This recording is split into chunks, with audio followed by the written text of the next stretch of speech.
Dixie Decker here, Springfield, Missouri, and we are working on a little mini-series here, how to run your business like a business and not a hobby.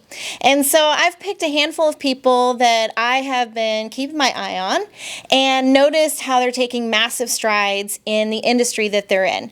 So Jeremy has agreed to let me do a little interview today. So I have my phone here, I've got some questions written down, and I'm just going to ask them and see what he has to say. And I'm hoping everyone gains a little something from the different people that we interview. Jeremy's in the title company space, and so he has taken what was a great company doing great business, but kind of smaller than some of the other ones, and he is just scaling like nobody's business. So I'm going to hand the microphone over to him and ask him one question to start with. What is one piece of advice that you would give to business owners today that you think is the most important thing a business owner should keep in mind?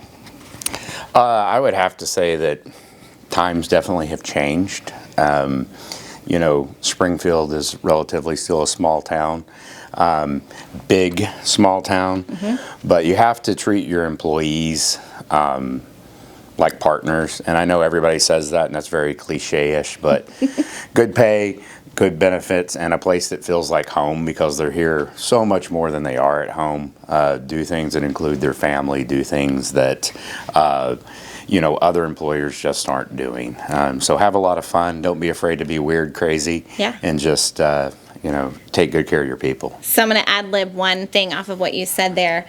Do you believe that your employees have to have the same passion or belief in your mission in order to stay the course and help you scale like you have? Yeah, I think you have to get somewhat of a level of belief out of everybody that what you're doing is right, that you're doing things above board and your long-term goals line up with their personal long-term goals. If you're running a railroad and you're not really paying attention to who's on it with you, people are going to fall off, and then they're your worst critics. That's a good way to put it. Out in the world, and I can't do what I'm trying to accomplish. Emily, my wife, can't do what she's trying to accomplish, and Meridian Title can't do any of the things that we're trying to accomplish without the people. Yep. And him and his wife are in the business together. Yes. So all of you solo entrepreneurs that are couples, it's doable. Okay, my next question for you is one thing you would do differently if you were starting over from scratch. If I was starting the acquisition of Meridian over from scratch, probably the biggest thing that I would have done differently is not waited as long as I did to start going for it. We kept this business pretty status quo for a good 6 months. I think the marketplace was hungrier than we thought for what we were bringing.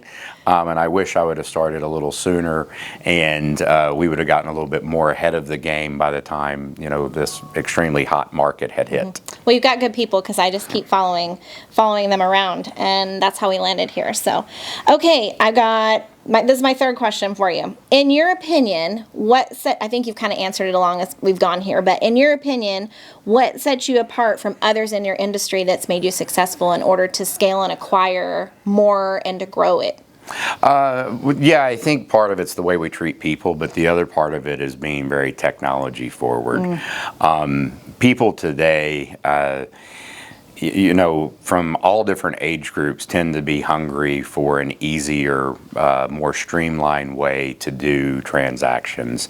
The real estate transaction, the mortgage transaction, all of that's complicated enough as it is.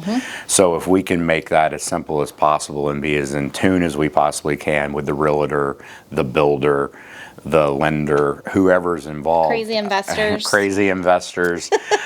Which I'm kind of one of those too. I really think technology is a key, and that really sets us apart from our competition. Okay. What drew you to or made you pick this business / passion to put the time into it? Because what they don't know is that it is almost 8 o'clock at night and you're going to start early in the morning because you're on this new mission with this business. So what drew you to it, or did it pick you? No, there was definitely a draw. When I decided that I was going to start building something in my backyard, and working in an area that I was already familiar with, I looked at the mortgage industry, I looked at real estate, I looked at, software in general, and I thought the area that was most hungry for technology and a change was the title industry. And that's your background, technology? Technology, and specifically in the mortgage and real estate space.